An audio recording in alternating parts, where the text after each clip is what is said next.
What if loyalty had a smell? What if every fake compliment left a stain you could actually see? That's what South Park just did. They turned political flattery into horror. No metaphors, no mercy. In this episode, a woman's devotion to power becomes physical. And by the end, you won't be laughing, you'll be squirming. Because maybe it's not just about her. By the end of this video, we'll break down how South Park pulled off one of the most brutal character assassinations in TV history, and what it secretly says about power today. Halloween night 2025, South Park drops a new episode called The Woman in the Hat. Within seconds, you realize this isn't parody anymore. It's an exorcism.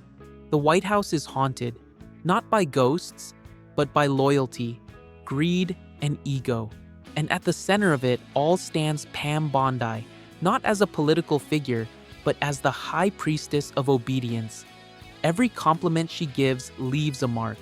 The show calls it Rectoplasm, a sticky brown residue that appears whenever someone worships power too closely. One compliment, one more smear. It's disgusting. It's brilliant. It's South Park. Why does this hit harder than any late-night monologue or political ad? Because South Park didn't just mock a politician, it showed what blind devotion actually looks like when you can't wash it off. So, let's break it down. How a cartoon turned loyalty into horror, and why this 22-minute episode might be the most savage political commentary of the decade. The first 5 minutes hit like a slow-motion car crash. Pam walks in, confident, polished, smiling. "Mr. President, you're the greatest who ever lived." The room freezes. The camera zooms in. There it is, a brown smear under her nose. The joke isn't subtle, it's surgical. South Park makes loyalty visible. Every time she praises power, another mark appears, a physical trace of submission. It's not just gross, it's genius. That's the brilliance of it. They didn't say she's a sycophant, they showed it. Flattery becomes contamination. Devotion becomes disease. It's visual storytelling 101. Show, don't tell, but weaponized for politics. You ever notice how power always makes its followers dirty first? Not literally, but morally. That's what this scene nails. The stain is the soul. By the 5-minute mark, you're not laughing anymore. The humor's gone sour. South Park's trick works because it forces you to see the thing you usually ignore. The message lands. Obedience looks clean until the light hits it. So that's lesson 1. Visible worship. You can't hide what you serve. And now, the show turns the lens wider, from the person to the palace. Because in South Park's world, corruption doesn't live inside people. It lives inside architecture. Welcome to the haunted White House. The camera pans out, and suddenly, it's not just Pam who's haunted.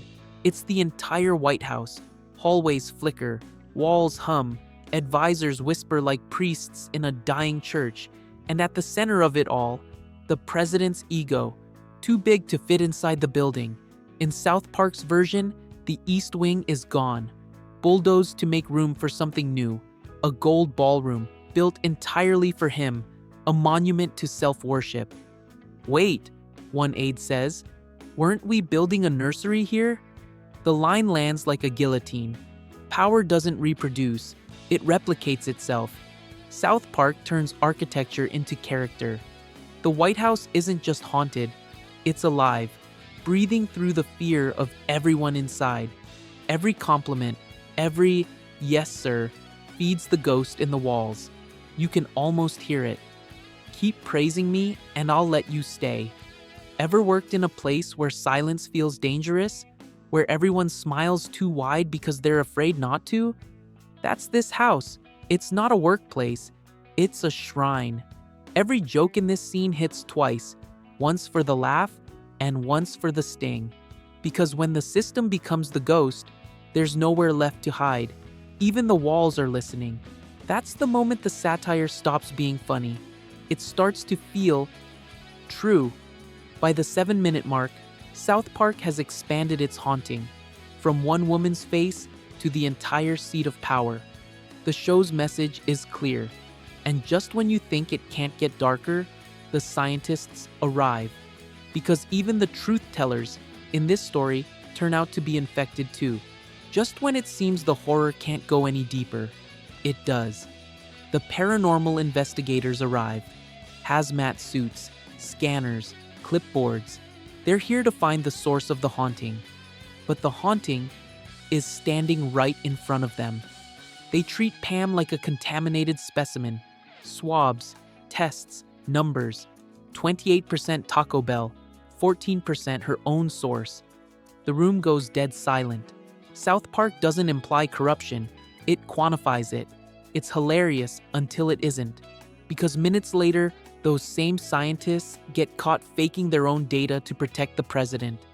South Park's brilliance isn't that it mocks corruption. It shows how corruption recruits everyone, even the people who think they're exposing it. The investigators aren't cleansing the ghost, they're feeding it. Sound familiar? The louder someone says, "Trust the facts," the more you should ask. Whose facts are those? By now, the line between servant and scientist is gone. Everyone's performing obedience. South Park turns bureaucracy into body horror, a system infected by its own paperwork.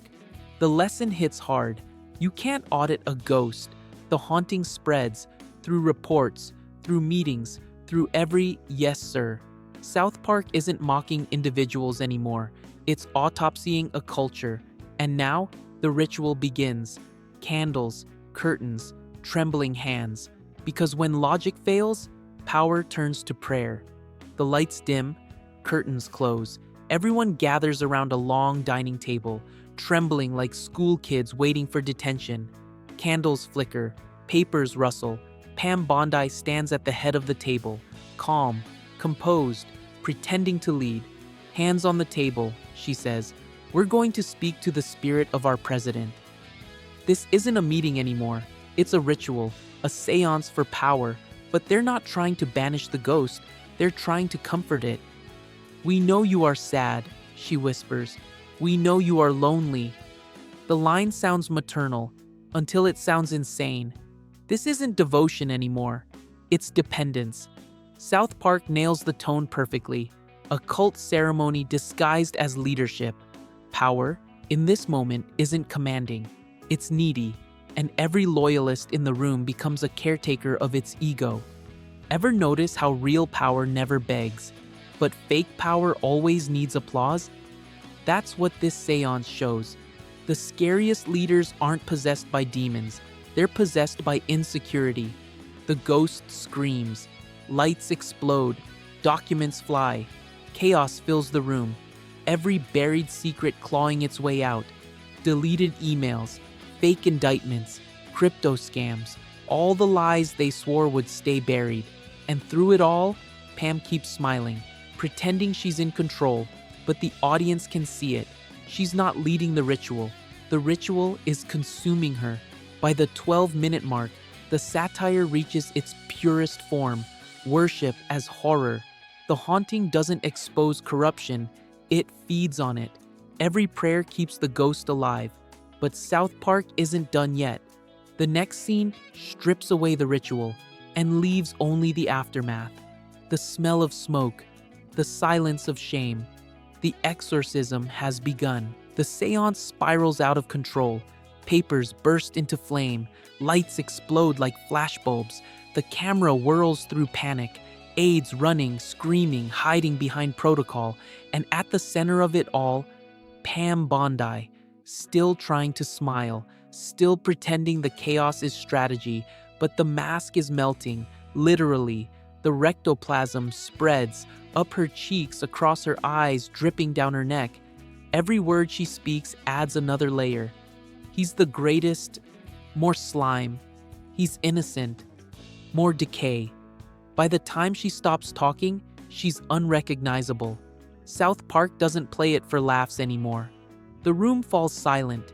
She looks around, eyes glassy, voice trembling, realizing she's become the haunting she tried to contain. The woman who once defended power has been eaten by it. That's the genius of this scene. It's not parody, it's poetry. Loyalty taken too far becomes rot, flattery becomes infection, and the closer you stand to power, the faster it consumes you. You ever watch someone lose themselves trying to impress the boss? Multiply that by 1,000, and that's what this moment feels like. South Park ends the scene without a punchline. No jokes, no redemption, just a woman erased by her own loyalty. The haunting is complete. By the 15-minute mark, the satire has eaten itself. What began as mockery has turned into morality. South Park isn't laughing at power anymore, it's warning everyone near it. But there's one more twist. The laughter fades, and the world outside the show starts reacting. Because the real haunting begins after the credits. The screen cuts to black. No music, no laughter, just silence. And then, the noise begins. Headlines, tweets, outrage. South Park went too far. This episode is dangerous. How dare they mock a public servant? Which, of course, means South Park did exactly what it meant to do. The government calls it disrespectful. The audience calls it honest. And Pam Bondi, she says nothing. No tweets, no statements, no defense. Her silence becomes its own dialogue. Every minute she stays quiet, the public grows louder. Critics call it the most grotesque and accurate portrayal of political obedience ever aired. One headline simply reads, "South Park didn't parody her. They performed an exorcism." That's the real haunting here. Not the ghosts, not the slime, but the mirror. Because under the chaos and the filth, South Park is really showing us something familiar. Loyalty as currency, fear as policy, and truth as a liability. What if the show wasn't exaggerating? What if the real haunting is already happening every time someone says yes when they mean no? By the 17th minute, the episode stops being entertainment. It becomes a warning, not about Pam Bondi, about the system that made her possible. Satire isn't supposed to be safe, it's supposed to sting, and this one burned. But there's still one question left. After the haunting, after the laughter, what stays with us? Let's finish this story where all good horror ends, with a truth you can't unsee. The candles are out, the room is empty, only smoke and echoes remain. South Park fades to black, but the message keeps burning. This was never about ghosts, it was about guilt, about what happens when loyalty replaces logic and worship replaces will. Pam Bondi's melting face isn't a joke, it's a mirror, a warning to anyone who thinks power will protect them if they just bow deep enough. That's the real horror of the woman in the hat. The haunting isn't supernatural, it's systemic. The residue isn't on her face, it's on the culture that made her. And if we're honest, we've all worn a little of that stain. So the next time someone in power demands loyalty, ask yourself, is it respect they want or worship? South Park didn't parody corruption, it exorcised it. And maybe, if we're paying attention, that exorcism isn't over yet. Stay awake, stay curious,